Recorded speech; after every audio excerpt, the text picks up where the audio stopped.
Hi everyone, this is Darshan Senthil from IPLgeek.com coming at you with another post-auction review, this time for the Mumbai Indians.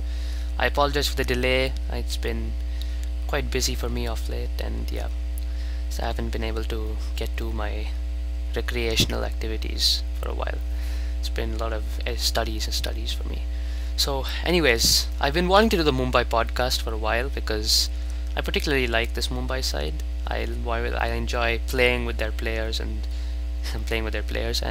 shuffling about their their lineups, coming up with potential playing exercise, and I enjoy doing that. So I'm gonna try and do some for you up here and see how it works. But first up, let's just go over their player list.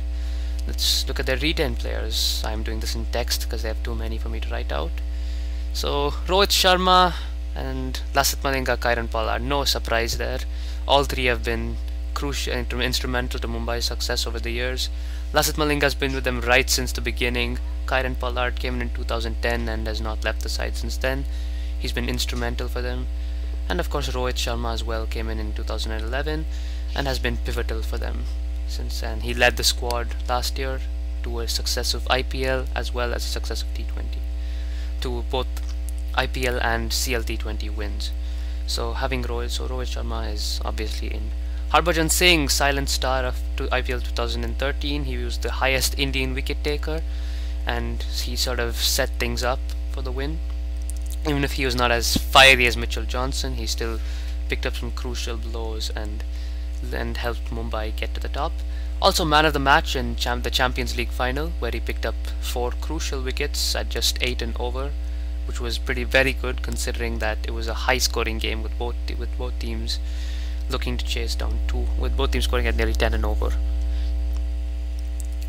Ambati Rayudu, now he's the biggest surprise I had, as I mentioned in my pre-auction review for Mumbai, which is the only one I managed to do, that Rayudu is a bit of a surprise for me because he was definitely not Mumbai's best batsman last year by any means.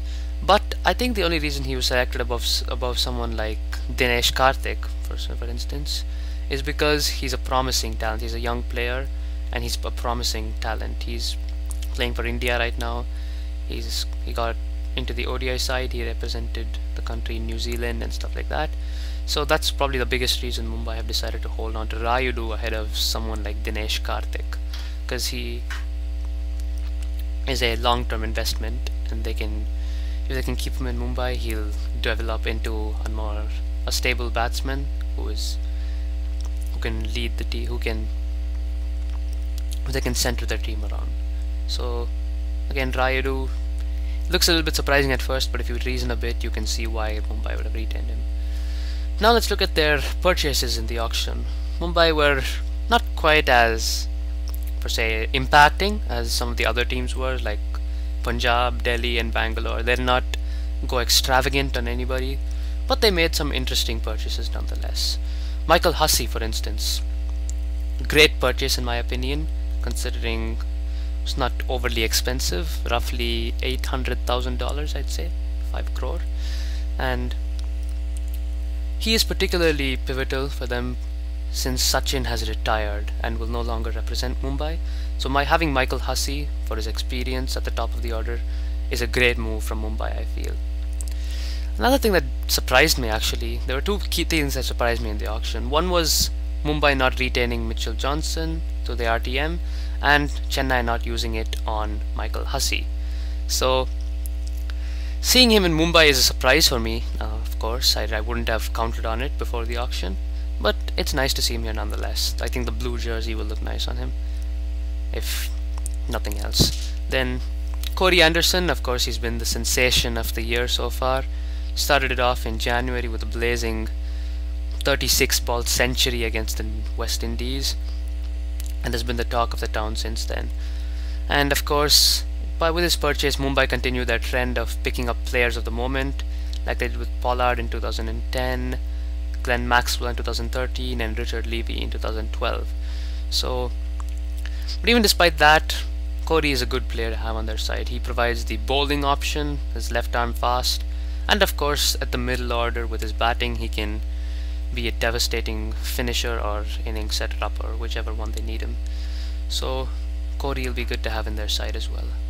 Pragyan Oja and Zahir Khan, their bowlers they're getting back their bowling resources. Oja, they used their RTM card on him, so he was pretty good for Mumbai as well. Probably not as impacting as some of Mumbai's other bowlers, but nonetheless very crucial to their success in 2013 IPL. Zahir Khan returns to this Mumbai side yet again. Actually, I read this joke on Facebook saying, not sure if Zahir Khan is Zahir Khan or a train between Bangalore and Mumbai, which is pretty cool since he's been going from Bangalore to Mumbai. Like, he was in Bangalore for 2008, moved to Mumbai for 2009 and 10, returned to Bangalore in 2011, stayed there till 2013, and now is back in Mumbai for 2014. So that's a pretty cool thing, funny joke. You can probably find it on Facebook somewhere. So yep, good to have Zahir here in Mumbai nonetheless, particularly after which they couldn't snatch back Mitchell Johnson. Having Zahir will be good for them. Aditya Tare, the wicketkeeper batsman, he filled in for Sachin for a couple of games last year due to Sachin's injury, and yeah, having him in the squad will be pretty good because he was probably not per se extraordinary, but he was a good player for them nonetheless. He made a few good knocks and kept the top order running. Jasprit Bumrah, the fast bowler, has the strange action, and while he played only 2 games in the entire league, it'll be nice. I hope Mumbai give him more chances this year, and it's nice that they've invested quite a lot of money in buying him back. 1 crore is no small amount. 1.2 crores is no small amount. Jalaj Saxena, an uncapped all-rounder. Josh Hazelwood, the Sydney Sixers left-arm seamer. Marshan Delanga, the South African fast bowler. He has quite a bit of pace in him, but he represented Kolkata in 2012, but hasn't been seen since then in IPL. Krishmar Santoke, the bowler, Indian uncapped bowler. Ben Dunk, the talk of the town in the Big Bash League, won the Player of the Tournament award. He made some crucial. He actually won the most runs of scored award, which is basically orange cap in IPL terms. And I think they got him for a bargain here at 20 lakh. And he also adds another wicket-keeping option to Mumbai's list, in addition to Tare and Rayudu. Then CM Gautam, yet another wicket-keeper. He played for Delhi last year, but he's from Karnataka, I believe. Yep. And Apoorv Wankhede, his home ground will remain the Wankhede as he returns to Mumbai. Pawan Soyal and some other uncapped players. Of course, yep, some more uncapped bowlers in there. So overall, Mumbai have got a pretty balanced squad, both in terms of international and local talent, and I think they'll look really good this season, even though they don't have quite the same amount. They're probably not going to be as dynamic as they were during 2013, but I think they'll do just as well nonetheless. So first up, you've got M. Hussey. I'm pretty sure he's going to open the innings. Then you've got Tare. This is a similar combination to what Mumbai did back in 2013 when Sachin Tendulkar was absent, except it was Dwayne Smith up here. Number 3, you've got Rohit Sharma. He's also going to be the captain, I'm pretty certain. Then you've got Rayudu. And keep in mind that these two can swap places pretty easily as well, because both of them have represented Mumbai at number 3 before and have been very successful. So these two can switch around and Mumbai shouldn't have any problem with that. Next on our list, we've got Pollard, number 5. Can never leave him out. And Corey. And already you can see how Mumbai's middle order is going to go boom, because Kylan Pollard and Corey Anderson together is just like, they're gonna go ballistic, man. If they're in touch, they're just gonna destroy everything. Then number 7, I'm gonna get to that spot later, so we're just gonna leave it blank for now. And then let's just go to their final 4. So you've got Harbhajan, Zahir, Malinga, and Pragyan Oja. So no surprise there. So top order and low order, this is pretty obvious by just looking at this. Now this number 7 spot is something pretty interesting for Mumbai because they have no Dinesh Karthik to fill in this time.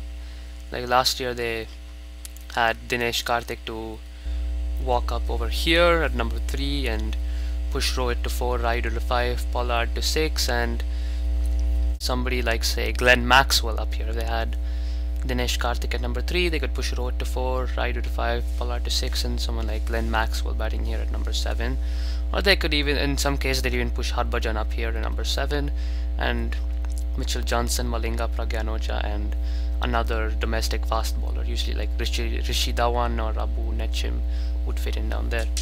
So Mumbai have a couple of options here. One, they could do what they did last year. They could push Harbhajan Singh up here to number 7 and slot in one of their many bowling options here. They could put someone like Bumrah in here, or someone like Pawan Suyal, I don't know, anybody. They could slot in somebody over here. Or another option they could do is they could slot in somebody, another all-rounder here at number 7. Like Shreyas Gopal is known primarily for his bowling, but he's also a good batsman as well. So they could slot in him over there. They could put him at number 7, or they could simply bring in somebody else. Like they could push the top order down and they could move somebody like, I don't know, they could do something like that. They could probably move Apoorv Wankhede or someone top, something like that. So overall they've got a pretty dynamic squad, but what I think they could probably do is, what I feel they should do primarily is move Harbhajan to 7 because he is known for his batting ability, and play someone like Bumrah at number 3. So Bumrah, this should be based on the pitch, so they could play someone like Bumrah if the pitch aids fast bowlers, or if they feel that the pitch might have something slow in it, they could simply push out Bumrah and allow Shreyas Gopal to play at number 7. SG, I'm just going to call him SG. They could allow him to play in at number 7 and Harbhajan could move back to 8. So this also brings in some depth in their batting, and this number 7 spot may look weak, but it also allows Mumbai some space for experimentation. They could try out their young talent, and both in bowling and batting, because Harbhajan's pretty dynamic. He can move to 7, he can play at 8, and also keep in mind that they could also move these two guys around. Like if Pollard has to bat at number 7, he can. If Corey Anderson has to, he can. And if it's necessary, even Ambati Rayudu can bat at number 7 if the situation calls for it. So this is a very dynamic squad. I feel it's not entirely settled per se, but it's very flexible. They can move their players around easily and get some balance there. So I guess that brings us to the end of this podcast. I thank you for watching. I don't say this much, but please do subscribe and visit the website iplleague.com. We'll have some pretty good stuff there. Like I have a lot of posts, and you can find my other podcasts there, or visit my YouTube channel. It's just search for IPL League Rocks on YouTube, and you should find my other cricket videos in addition to some other stuff. Oopsies. So yep, thanks for watching. Bye.